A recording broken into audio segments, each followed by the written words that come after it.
नमस्कार। मैं आप सबका पोट भरे क्लासेस में स्वागत है। आज क्लास 12th अर्थशास्त्र इकोनॉमिक्स की क्लास है।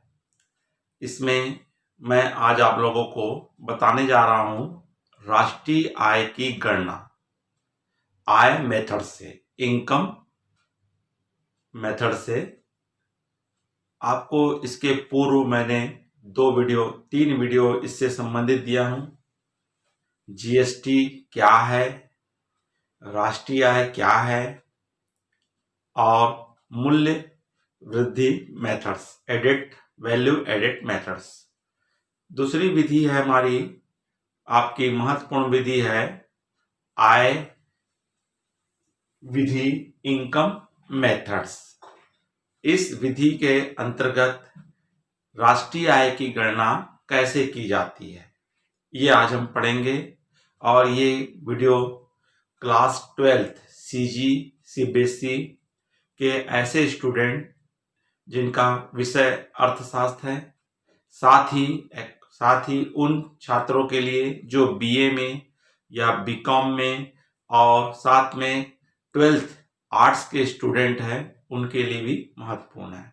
इसके अलावा प्रतियोगिता परीक्षाओं में भी इससे संबंधित प्रश्न पूछे जाते हैं। तो आज हम देखेंगे कि इनकम मेथड से, आय विधि से राष्ट्रीय आय की गणना हम किस प्रकार से करते हैं। जैसे आपको यहाँ पे हमको यहाँ पे समझना होगा कि राष्ट्रीय आय क्या है। तो राष्ट्रीय आय का मीनिंग समझेंगे तो देश की राष्ट्रीय को एक निश्चित अवधि में उत्पादन के सभी साधनों, देश की राष्ट्रीय आय को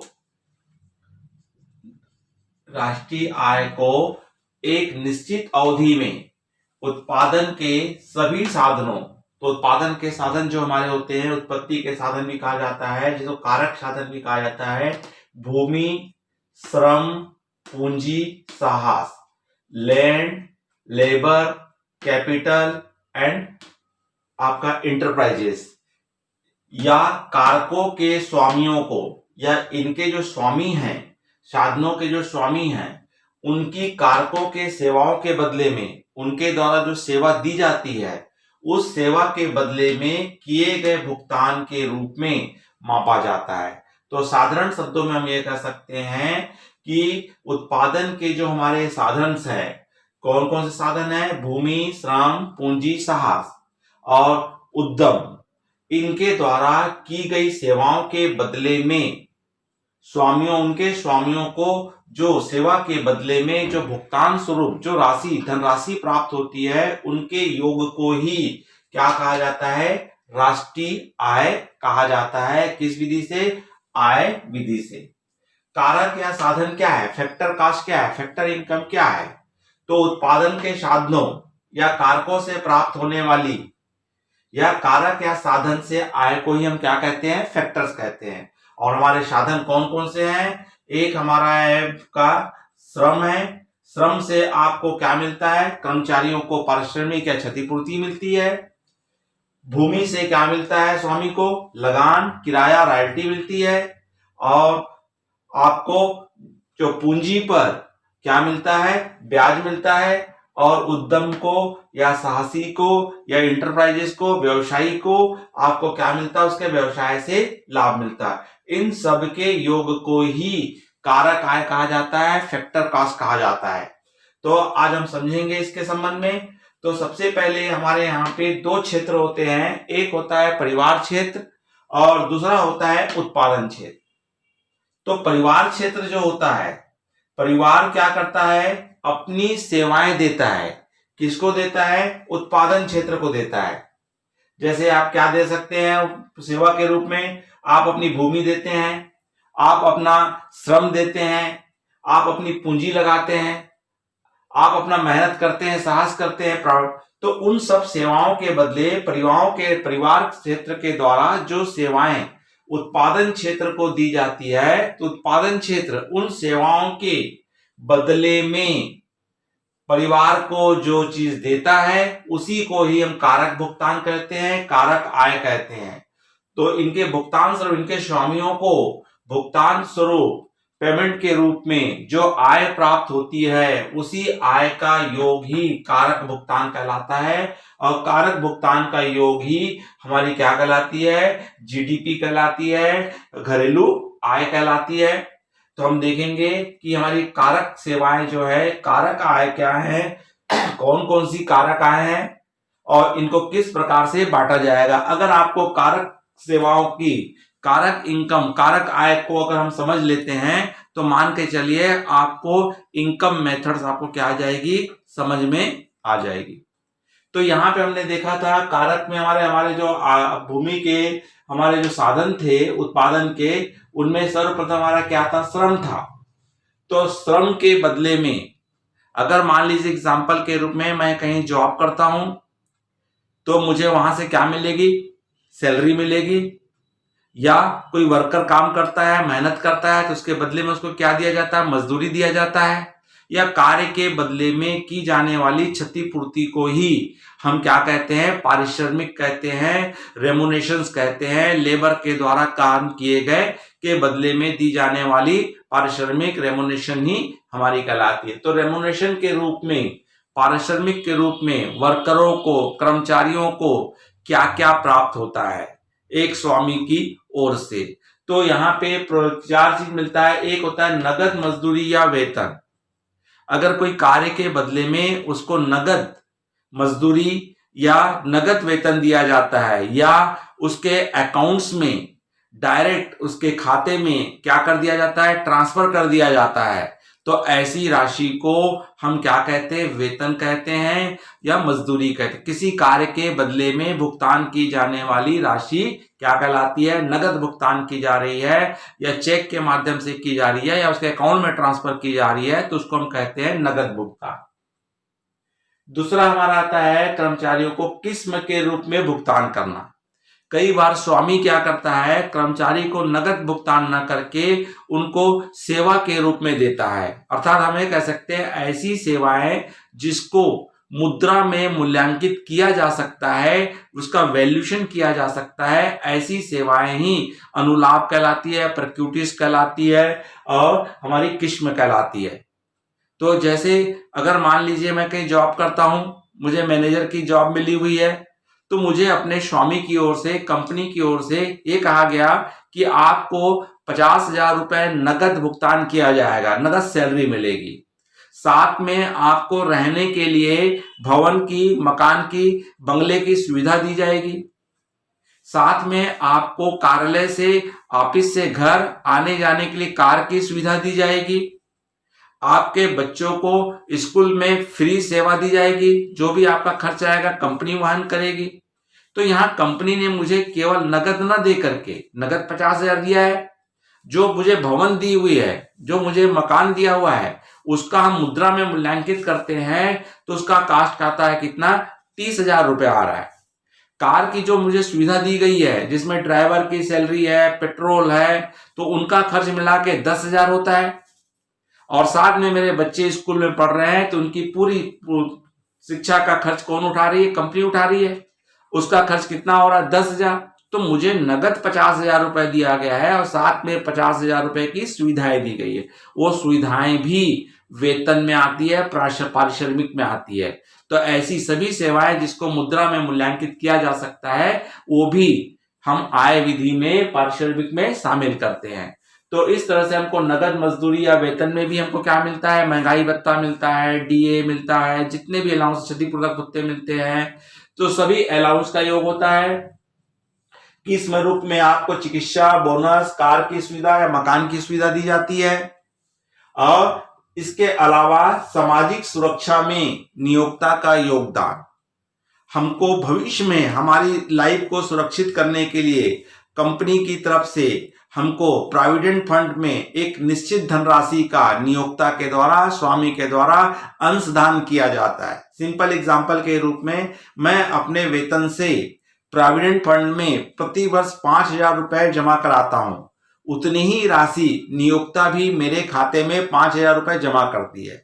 तो इस तरह नियोक्ता के द्वारा मुझे 5,000 रुपए क्या दिया जा रहा है, अतिरिक्त सामाजिक सुरक्षा के रूप में भविष्य के लिए दिया जा रहा है। या सरकार के द्वारा या नियोक्ता के द्वारा मुझे क्या दी जाती है, रिटायरमेंट होने के बाद ग्रेजुइटी की राशि दी जाती है। या मेरे परिवार को और मुझे सुरक्षित करने के लिए कंपनी की तरफ से क्या कराया गया है, बीमा कराया गया है, उसके संबंध में जो इंश्योरेंस प्रीमियम आता है वो संस्था के द्वारा या नियोक्ता के द्वारा चुकाया जाता है। तो वो हमारी क्या कहलाती है, सामाजिक सुरक्षा में नियोक्ता का योगदान। तो उसको भी हम कहां शामिल करेंगे, राष्ट्रीय आय की गणना करते समय कर्मचारियों के पारिश्रमिक या क्षतिपूर्ति में शामिल किया जाता है। ये हमारा होता है सेवानिवृत्त पेंशन। तो यहाँ पे 2 पेंशन होती है, एक वृद्धा पेंशन होती है और एक होती है सेवानिवृत्त पेंशन होती है। तो जो वृद्धावस्था में पेंशन मिलती है, जो किसी काम के बदले में ना होकर के सरकार केवल एक निश्चित उम्र पूर्ण करने के बाद 60 साल के बाद उनके सहयोग के लिए गवर्नमेंट की तरफ से जो आय के जो उसको वृद्धा पेंशन दी जाती है वह हस्तांतरणीय इनकम होती है, उसको राष्ट्रीय आय में शामिल नहीं करते क्योंकि उसके बदले में उसने किसी प्रकार की कोई सेवा नहीं दिया। लेकिन सेवानिवृत्त पेंशन, रिटायरमेंट पेंशन, अगर कोई व्यक्ति रिटायर हो जाता है, 50 साल 20 साल 35 साल उसने सेवा किया है और उसकी उम्र 60 साल पूर्ण हो चुकी है, उसके बदले में अगर नियोक्ता की तरफ से या कंपनी की तरफ से या सरकार की तरफ से अगर उसको पेंशन की राशि दी जाती है तो वो राशि कार्य के बदले में थी, इसलिए सेवानिवृत्त पेंशन को राष्ट्रीय आय में शामिल करेंगे। तो इस तरह से हमने 4 पॉइंट देखे हैं, नगद मजदूरी और वेतन, किस्म के रूप में भुगतान, सामाजिक सुरक्षा में नियोक्ता का योगदान और सेवानिवृत्त पेंशन। ये चारों ही श्रम के बदले में मिलने वाली राशि है। तो हमको जो कारक आय है, कारक आय का मतलब होता है कहीं कार्य के बदले में की जाने वाली आय। तो कारक आय में श्रम के अंतर्गत हमको कर्मचारी को क्या मिलती है, 4 पॉइंट्स मिलते हैं। अगर आपको प्रश्न में कर्मचारियों का पारिश्रमिक रेम्युनरेशन ऑफ वर्कर्स दे दिया है तो आपको ये मान के चलिए कि इसमें चारों इन्वॉल्व है, तो आपको अलग अलग इसको टोटल करने की आवश्यकता नहीं है। अगर प्रश्न में कर्मचारियों का पारिश्रमिक क्षतिपूर्ति नहीं दिया हुआ है तो उस समय आपको नगद वेतन दिया हुआ है, मकान की सुविधा दी हुई है, सामाजिक सुरक्षा में कंपनी का प्रोविडेंट फंड में कंट्रीब्यूशन दिया हुआ है, सेवानिवृत्त पेंशन दी है, तो इनमें से कोई भी हिस्सा दिया हुआ है तो सबको आपस में चारों को जोड़ोगे, 2 को जोड़ोगे तो आपका क्या निकल जाएगा, कर्मचारियों का पारिश्रमिक आ जाएगा जो श्रम के बदले में मिलने वाली राशि थी। दूसरा हमारा पॉइंट आता है परिचालन अधिशेष, जिसको हम कहते हैं ऑपरेटिंग सरप्लस। तो हमने देखे थे हमारे उत्पत्ति के या उत्पादन के कितने साधन थे, 4 साधन थे, जिसमें हमारा क्या था, श्रम था। उसके बाद हमारा क्या आया था, भूमि। तो भूमि अगर हम अपनी किसी भी कार्य के लिए, चाहे एग्रीकल्चर के लिए या हम किसी कंपनी को हम फैक्ट्री लगाने के लिए या बाजार हाट लगाने के लिए अगर अपने भूमि को हम उन कार्य के करने के लिए देते हैं तो उसके बदले में हमको क्या मिलता है, लगान मिलता है या किराया मिलता है या रॉयल्टी मिलती है। तो भूमि के उपयोग के बदले में जो धनराशि प्राप्त होती है उसके स्वामी को, उस राशि को हम क्या कहते हैं, लगान कहते हैं, किराया कहते हैं, रॉयल्टी कहते हैं, जो आपकी राष्ट्रीय आय में शामिल की जाएगी, क्योंकि हमारा क्या है, ये उत्पत्ति के साधन है, कारक के साधन है। पूंजी, अगर स्वामी ने व्यापार में धन लगाया है या किसी को उधार दिया है या कहीं इन्वेस्ट किया है तो उसके बदले में उसको क्या प्राप्त होता है, ब्याज प्राप्त होता है। तो ब्याज की प्राप्त राशि भी किसमें शामिल होगी, राष्ट्रीय आय में शामिल होती है। उद्यमी, व्यवसायी, साहसी हिम्मत दिखा करके पैसा लगाता है, मेहनत करता है, समय करता है, व्यापार करता है, तो उस व्यापार करने के बदले में उसको लाभ की प्राप्ति होती है, प्रॉफिट मिलता है। वो प्रॉफिट ही हमारा क्या कहलाता है, साहसी की इनकम कहलाती है। तो इस तरह से परिचालन अधिशेष, ऑपरेटिंग सरप्लस में 3 से होने वाली इनकम आती है। भूमि से प्राप्त होने वाली लगान, किराया, रॉयल्टी। पूंजी से प्राप्त होता है हमको ब्याज, और कैपिटल से, और उद्यमी से, साहसी से, बिजनेस से हमको क्या प्राप्त होता है, प्रॉफिट प्राप्त होता है। अब यहाँ पे प्रॉफिट का 3 हिस्सा बना हुआ है। तो कंपनी को या साहसी को जब लाभ होता है, इंटरप्राइजेस को, एंटरप्रेन्योरशिप को प्रॉफिट होता है, तो उस प्रॉफिट को 3 भागों में बांट दिया जाता है। पहला हिस्सा जो होता है, जो कंपनी के शेयर होल्डर्स होते हैं, अंशधारी होते हैं, स्वामी होते हैं, उनको डिस्ट्रीब्यूट किया जाता है, जिसे हम क्या कहते हैं, डिविडेंड कहते हैं, लाभांश कहते हैं, जो किनको बंटता है, अंशधारियों को, शेयर होल्डर्स को बांटा जाता है। दूसरा हिस्सा होता है, सरकार टैक्स के रूप में कंपनियों से, व्यापारियों से 30%, 20% क्या लेती है, ये टैक्स लेती है, जिसको यहाँ पे कहा जाता है निगम लाभ कर कहा जाता है, कॉर्पोरेट टैक्स कहा जाता है। ये किसको दिया जाता है, सरकार को दिया जाता है। और तीसरा भाग जो होता है, अवितरित लाभ, सरप्लस प्रॉफिट। कंपनी अपने भविष्य को सुरक्षित रखने के लिए कुछ लाभ अपने पास भविष्य के लिए बचा के रखती है, उस लाभ को हम क्या कहते हैं, अवितरित लाभ या आपका सरप्लस कहा जाता है। तो भविष्य के संचय के लिए रखा जाता है। ये तीनों हिस्सा किसका होता है, उद्यमी का होता है। जैसे मान लीजिए 100 रुपए कंपनी को लाभ हुआ, तो कंपनी ने अपने अंशधारियों को 50% लाभांश के रूप में बांट दी, 50 रुपए को। 30 रुपए गवर्नमेंट ने टैक्स के रूप में ले ली, और 20 रुपए जो था वो कंपनी ने अपने पास भविष्य को सुरक्षित रखने के लिए, भविष्य में कहीं सी आवश्यकता के लिए 20 रुपए अपने पास सुरक्षित रख दी। तो इस प्रकार कितना हुआ था, 100 रुपए लाभ हुआ था। अगर आपको तीनों अलग अलग दिया हुआ है, क्या क्या चीज, dividend, corporate tax, undistributed profit, लाभांश, निगम कर, अवितरित लाभ, इन तीनों को जोड़ोगे तो आपका क्या आएगा, लाभ आएगा। अगर आपको लाभ भी दिया हुआ है, तीनों दिया हुआ है, प्रॉफिट भी दिया है, तीनों दिया है, तो आपको इन तीनों की लेने के अलग अलग करने को ऐड करने की जरूरत नहीं है, क्योंकि तीनों का योग ही क्या होता है, प्रॉफिट होता है। उसी प्रकार अगर प्रश्न में आपको परिचालन अधिशेष दिया हुआ है, तो आपको इन तीनों को अलग से लेने की आवश्यकता नहीं है, क्योंकि इन तीनों का योग ही परिचालन अधिशेष है, ऑपरेटिंग सरप्लस है। अगर आपको ऑपरेटिंग सरप्लस नहीं दिया है प्रश्न में, तो उस समय आपको क्या लेना पड़ेगा, भूमि को, पूंजी को, लाभ को शामिल करेंगे। तो इस तरह से आपका सेकंड हमारा क्या मिला था, पहला हमारा कारक की आय का था, पहला पारिश्रमिक था, कर्मचारियों का पारिश्रमिक था जो महत्वपूर्ण था। नंबर 2 था हमारा परिचालन अधिशेष, जिसमें भूमि, पूंजी, उद्यम का किराया, लाभ आदि आ जाता है। और तीसरा हमारा होता है मिश्रित आय। तो ये मिश्रित आय क्या है, कंबाइंड इनकम। तो होता क्या है, कई बार ऐसे छोटे छोटे साहसी होते हैं, छोटे छोटे उद्यमी होते हैं, जो सब कुछ अपना ही लगा देते हैं। जैसे एक व्यापारी है, उसने अपना क्या किया, खुद का भूमि लगाया है, भवन लगाया है, खुद का पैसा पूंजी लगा दिया है, खुद ही श्रम करता है, खुद ही उसका मैनेज कर रहा है। तो पूरे इस व्यापार से जो भी लाभ होता है, जो भी इनकम होती है, उस इनकम पे उसका किसका अधिकार होता है, उस स्वामी का अधिकार होता है। तो इसको हमको अलग अलग, भूमि से आए, पूंजी से आए, साहस से आए, अलग अलग करना संभव नहीं हो पाता है। तो ऐसी स्थिति में ऐसे व्यवसायी जो समस्त कार्य खुद ही करते हैं और खुद ही इनकम, उस संस्था से खुद ही आय कमाते हैं, तो ऐसी आय को ही मिश्रित आय कहते हैं, जिसको भी कहां लिया जाएगा, फैक्टर कॉस्ट में शामिल किया जाएगा, फैक्टर इनकम में लिया जाता है। इसके अलावा सार्वजनिक क्षेत्र का अतिरिक्त गवर्नमेंट सेक्टर की जितनी भी संस्थाएं हैं, उनके द्वारा भी क्या कमाया जा रहा है, लाभ कमाया जा रहा है। तो उनका जो भी लाभ है, अतिरेक है, उसको भी क्या शामिल किया जाता है, आपके कारक आय में शामिल किया जाता है, राष्ट्रीय आय में शामिल किया जाता है। इसके अलावा प्रत्यक्ष कर में हमारा आता है इनकम टैक्स आता है।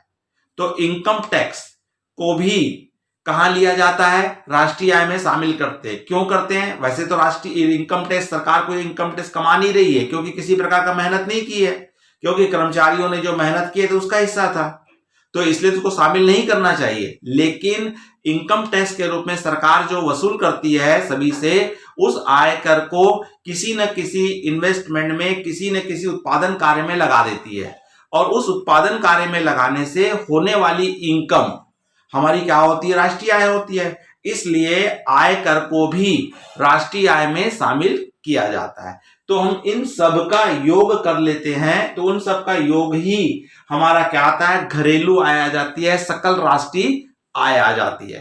तो हम यहाँ पे अब समझेंगे कि अगर ये हमारा क्लियर है कारक की आय या फैक्टर इनकम, तो इसके बाद हमको समझने में ज्यादा सुविधा हो जाएगी, प्रैक्टिकल बनाने में हमको अच्छी सुविधा होगी। इसके अलावा कुछ थोड़ी सी बातें ध्यान रखना है कि कुछ इनकम को हम यहाँ पे शामिल नहीं करते हैं। जैसे हमारा है नहीं शामिल करने वाली आय में है हस्तांतरित आय, बोलते हैं ट्रांसफरेंट इनकम। इसमें छात्रवृत्ति, वृद्धा पेंशन, जेब खर्च, ऐसी आय जिसके लिए आपने किसी प्रकार की कोई मेहनत नहीं की है, बिना मेहनत के, बिना कार्य के अगर आपको कोई राशि प्राप्त होती है तो उसको राष्ट्रीय आय में शामिल नहीं कहते हैं, क्योंकि वो कारक इनकम नहीं है, क्योंकि काम के बदले में प्राप्त नहीं हो रही है। तो इसलिए इसमें अगर किसी स्टूडेंट को छात्रवृत्ति मिलती है तो उसके बदले में कोई काम नहीं कर रहा है। वो वृद्धा पेंशन मिल रही है सरकार की तरफ से, किसी को 60 साल पूर्ण होने के बाद वृद्धा पेंशन मिलती है, या जेब खर्च अगर हम किसी पापा की तरफ से बच्चे को मिल रहा है, या हस्बैंड ने अपने वाइफ को जेब खर्च दिया है, तो उसको भी राष्ट्रीय आय में शामिल नहीं करते हैं। गैर कानूनी आय, अगर आपको किसी अनलीगल रूप से कहीं से इनकम होती है तो उसको भी शामिल नहीं किया जाता है। अगर आपको कहीं से लॉटरी मिल गई अचानक में, या आपने कहीं चोरी किए है, चोरी से इनकम हो गई है, डकैती से इनकम हो गई है, या अगर आपको जमाखोरी के रूप में मिला है या घुसखोरी से आय मिली है, क्योंकि इसका किसी प्रकार का कोई रिकॉर्ड नहीं होता है और ये किसी मेहनत के बदले में नहीं प्राप्त होती है, या रास्ते में आप जा रहे थे, तो इस प्रकार की जो इनकम होती है उस इनकम को शामिल नहीं करेंगे। उसी प्रकार हमारी होती है पुरानी संपत्ति के विक्रय से आय। अगर मान लीजिए मैंने अपनी पुरानी कार बेचा हूं और उसके बेचने से मेरे को इनकम हुई है, तो वो इनकम शामिल नहीं की जाएगी, क्योंकि जब मैं पहली बार कार खरीदा होऊंगा तो उस समय उसकी इनकम को, जिसने बेचा था उस समय उस इनकम को ऑलरेडी कहां शामिल हो चुका है, उस ईयर की राष्ट्रीय आय में शामिल हो चुका है। फिर मैं दोबारा बेच रहा हूं तो उसकी आय शामिल नहीं होगी, क्योंकि पूर्व में एक बार शामिल हो चुकी है। हाँ, इसके क्रय विक्रय करने से अगर एजेंट को या दलाल को अगर किसी प्रकार का कमीशन भुगतान किया जाता है, चाहे पहले बार में हो चाहे दूसरे बार में हो, चाहे पुरानी संपत्ति या नहीं, दोनों ही कंडीशन में कमीशन को शामिल किया जाए, क्योंकि उसके मेहनत के बदले में भुगतान किया जा रहा है। शेयर या बॉन्ड के मूल्य को नहीं लिया जाता है। जो अंश का मूल्य होता है या बॉन्ड्स के मूल्य होते हैं, उससे देश का कोई आर्थिक विकास नहीं होता है। ये मौद्रिक मूल्य होता है, छपा हुआ मूल्य होता है, केवल इसलिए इसको शामिल नहीं करते। हाँ, इसके क्रय विक्रय से किए जाने वाले एजेंट को जो कमीशन प्राप्त हो रहा है उसको लिया जाता है। आकस्मिक आय, अगर आपको अचानक लॉटरी मिल गई या किसी पहेली में आप जीत गए, रास्ते में आप जा रहे थे तो रास्ते में आपको एक बटुआ मिल गया जिसमें 5,000 रुपए था, तो जो ऐसा अचानक में हमको जो इनकम होती है उस इनकम को भी राष्ट्रीय आय में इन्वॉल्व नहीं किया जाता है। स्वयं के उपभोग की सेवाएं, अगर कोई व्यक्ति घर पे अपने घर में सेवा दे रहा है, जैसे घर की महिलाएं सेवा देती है, तो ऐसी सेवाओं को भी राष्ट्रीय आय में शामिल नहीं करेंगे। इसके अलावा हमारा आ जाता है, तो ये जो हमारी इनकम बताया मैंने, जिसको राष्ट्रीय आय में शामिल नहीं किया जाएगा, सावधानी बरतनी है आपको। और जो शामिल किया जाता है उसमें पुरानी संपत्तियों के विक्रय की दलाली को, स्वयं के उपभोग की वस्तुएं, अगर किसान ने कुछ उत्पादन करता है जिसका 50% वो बेच देता है और 50% अपने घर में उपयोग के लिए रखता है, तो जो घर में उपयोग के लिए रखा है उसका मौद्रिक मूल्य है, इसलिए उसको भी राष्ट्रीय आय में शामिल करेंगे। उसी प्रकार एक प्रॉपर्टी डीलर था, उसका कार्य था घर बना करके बेचना, तो उसने 10 घर बनाया जिसमें से एक घर अपने स्वयं के लिए रख लिया, तो जो स्वयं के लिए रखा गया घर उसका भी मौद्रिक मूल्य है, तो स्वयं के लिए रखा हुआ मकान भी वो क्या होगा, राष्ट्रीय आय में शामिल किया जाएगा। तो इन बातों को हम ध्यान में रख ले और हम कारक आय को हमने जो समझे हैं तो उसके आधार पर हम निकालने जाएंगे, तो हमारी राष्ट्रीय आय हमारी क्या निकल के आ जाएगी, तुरंत निकल जाएगी। जैसे इसका हमारा है सूत्र देखेंगे हम, इसको किस प्रकार से हम बनाएंगे, तो ये जो मैंने कारक आय लिखा हूं, इन सबका योग, पहले जो बॉक्स पे ऊपर में लिखा हुआ है, इन सबका योग ही क्या कहलाता है, घरेलू आय कहलाती है। क्या कहलाती है, शुद्ध घरेलू आय कहलाती है, एनडीपी फैक्टर कॉस्ट कहलाती है। तो इनमें क्या क्या आ जाएगा, कर्मचारियों का पारिश्रमिक, इसमें चारों में से कोई भी होगा सब शामिल है इसमें। परिचालन अधिशेष, जो भूमि, पूंजी, उद्यम से आय, लाभ आदि शामिल है। मिश्रित आय और इसके अलावा सार्वजनिक क्षेत्र क्या है आदि एक्स्ट्रा। तो इन सबका टोटल करने से ही आपका क्या मिल जाता है, शुद्ध घरेलू आय मिल जाता है फैक्टर कॉस्ट में, कारक लागत में एनडीपी फैक्टर कॉस्ट मिल जाता है।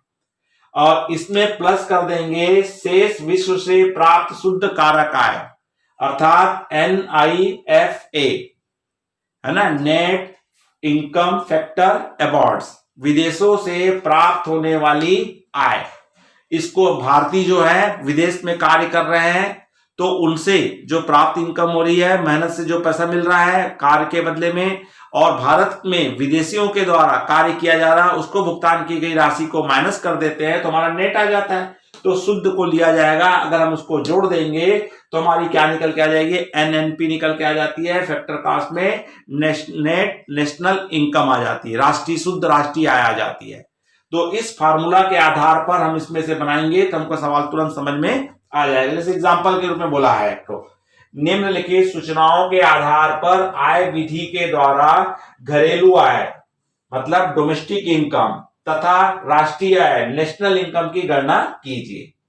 तो हमने पहले क्या कहा हमने कि हमको क्या देखना है, कर्मचारियों का पारिश्रमिक, इनमें से कोई भी हो सकता है उसको आप ले लेंगे, या कर्मचारी का पारिश्रमिक डायरेक्ट दिया होगा तो डायरेक्ट लेंगे, नहीं तो हमको नगद वेतन, मजदूरी या सुविधाएं, सामाजिक सुविधा, इनमें से कुछ भी दिया लेंगे। तो इनमें आपको दिया हुआ है, क्या दिया हुआ है, मजदूरी दिया हुआ है। तो हमको पहले हम घरेलू आय निकालते हैं, घरेलू आय डोमेस्टिक इनकम। तो डोमेस्टिक आय निकालेंगे तो हमको क्या ले लेंगे, मजदूरी, है ना, मजदूरी हमारा इसमें आता है, किसमें आता है, कर्मचारी क्षतिपूर्ति के बदले में, प्लस हमारा दिया है लगान, लगान हमको किसके बदले मिलता है, भूमि के बदले मिलता है लगान। फिर दिया है ब्याज, ब्याज हमको किसके बदले मिलता है, पूंजी के बदले मिलता है ब्याज, प्लस हमको क्या दिया है, लाभ दिया है, लाभ किसके बदले मिलता है, उद्यमी को साहस के बदले मिलता है, और विदेशों से प्राप्त है हमको नेट निकालेंगे तो मतलब इन सबका बॉक्स में जो आ रहा है उनका हमारा टोटल ले लेंगे। तो हमारा मजदूरी दिया हुआ है आपको 10,000, वेजेस लगान दिया हुआ है आपका 5,000, इंटरेस्ट दिया हुआ है, ब्याज दिया हुआ है आपको 4,000 और प्रॉफिट दिया हुआ है आपको 1,000। तो अब इन सबको जोड़ दीजिए तो इन सबका टोटल ही आपको क्या मिल जाएगा, नेट डोमेस्टिक प्रोडक्ट मिल जाता है, जो 10, 5, 15, 15, 4, 19, 10, 5, 15, 15, 4, 19, 3,000 है। प्रॉफिट कितना है, 3,000 है। तो 19, 3, 22,000 रुपए। तो आपको क्या निकल के आ गया, 22,000 रुपए आपको निकल के आ गया है। इसको हम बोलेंगे एनडीपी, एनडीपी फैक्टर कास्ट। अब हमको क्या निकालना है, राष्ट्रीय आय निकालना है। राष्ट्रीय आय या बोलते शुद्ध राष्ट्रीय आय भी बोल सकते हैं, नेट नेशनल इनकम। तो नेट नेशनल इनकम में घरेलू आय में, घरेलू आय या शुद्ध घरेलू आय बोलेंगे, शुद्ध घरेलू आय नेट डोमेस्टिक इनकम में आप ऐड कर दीजिए, क्या जोड़ देंगे, शेष विश्व से प्राप्त आय। तो यहां बताया विदेशों से प्राप्त शुद्ध कारक आय, क्या मिला हमको, विदेशों से प्राप्त शुद्ध कारक आय। तो शुद्ध कारक आय कितना है, 1,000 है। तो पहले हमारा 22,000 रुपए क्या आ गया था, आपका घरेलू आय आ गई थी, जिसमें 1,000 रुपए विदेशों से प्राप्त आय को जोड़ देंगे। तो इस तरह से आपको क्या मिल जाएगा, 23,000 रुपए आपको क्या मिल जाएगी, राष्ट्रीय इनकम मिल जाएगी। तो इस तरह से हम क्या कर निकाल सकते हैं, आय विधि से घरेलू आय की गणना कर सकते हैं। तो ये तो बच्चों क्या था, आपका राष्ट्रीय आय की गणना आय विधि से था। अगर बच्चों ये वीडियो आपको पसंद आया होगा तो लाइक कीजिए। उन सभी छात्रों को जो कॉमर्स में अर्थशास्त्र लिए हुए हैं और आर्ट्स में अर्थशास्त्र लिए हुए हैं, उनको अधिक से अधिक बच्चों को शेयर कीजिए, क्योंकि ये एग्जाम में इसी विधि से प्रश्न पूछा जाता है।